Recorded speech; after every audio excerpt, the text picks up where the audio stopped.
4. नृसिंह अवतार। नृसिंह अवतार।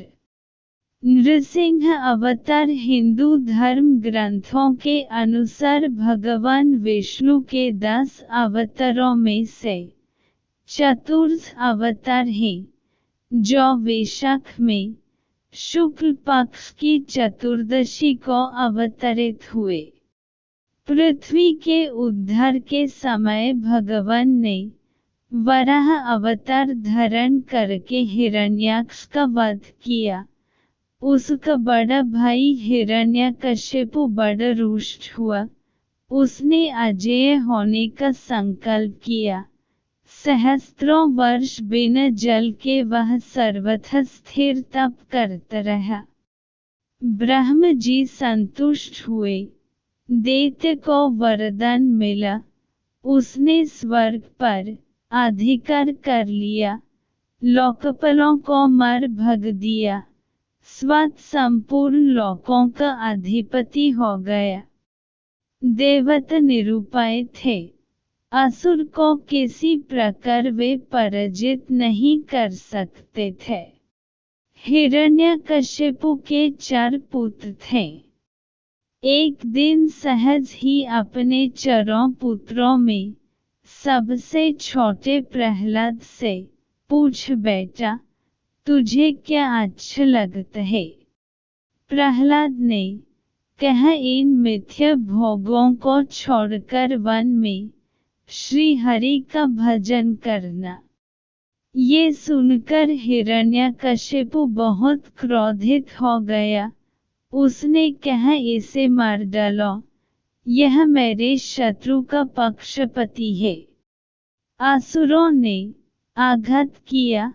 भल फलक मुड़ गए, खड्ग टूट गया, त्रिशूल टेढ़े हो गए, पर वह कोमल शिशु अक्षत रहा। दैत्य चौंका। प्रहलाद को विष दिया गए, पर वह जैसे अमृत हो। सर्प छोड़े गए उनके पास और वे फण उठकर झूमने लगे। मत गजराज ने उठकर उन्हें मस्तक पर रख लिया। पर्वत से नीचे फेंकने पर वे ऐसे उठ खड़े हुए जैसे शय से उठे हों। समुद्र में पाषाण बांधकर डूबने पर 2 क्षण पश्चात ऊपर आ गए।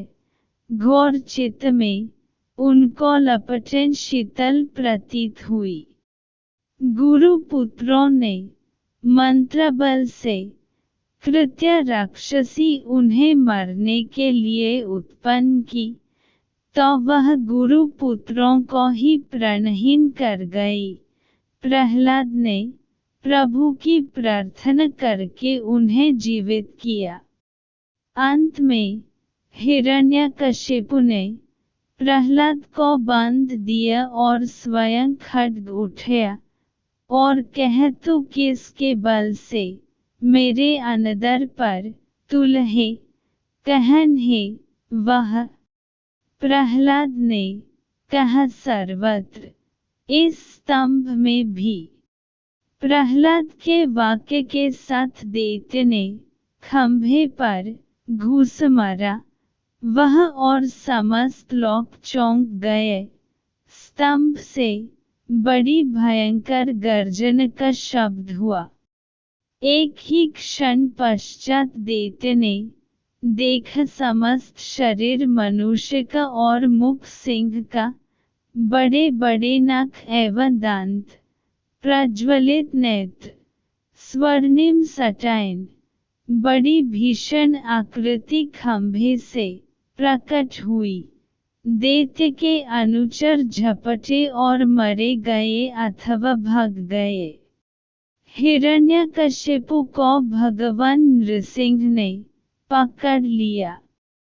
मुझे ब्रह्मजी ने वरदान दिया है। छटपटाते हुए दैत्य चिल्लाया, दिन में या रात में न मरूंगा। कोई दैव, दैत्य, मानव, पशु मुझे न मार सकेगा, भवन में या बाहर मेरी मृत्यु न होगी। समस्त शस्त्र मुझ पर व्यर्थ सिद्ध होंगे।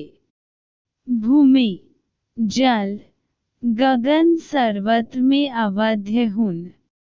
नृसिंह बोले, देख यह संध्या काल है, मुझे देख कि मैं कौन हूँ। यह द्वार की देहली, ये मेरे नख और यह मेरी जंघ पर पड़। तू अट्टहास करके भगवान ने नखों से उसके वक्ष को विदीर्ण कर डाला। वह उग्र रूप देखकर देवता डर गए, ब्रह्म जी अवसन्न हो गए। महालक्ष्मी दूर से लौट आई, पर प्रहलाद वे तो प्रभु के वर प्राप्त पुत्र थे, उन्होंने स्तुति की। भगवान नृसिंह ने गोद में उठकर उन्हें बैठ लिया और स्नेह करने लगे।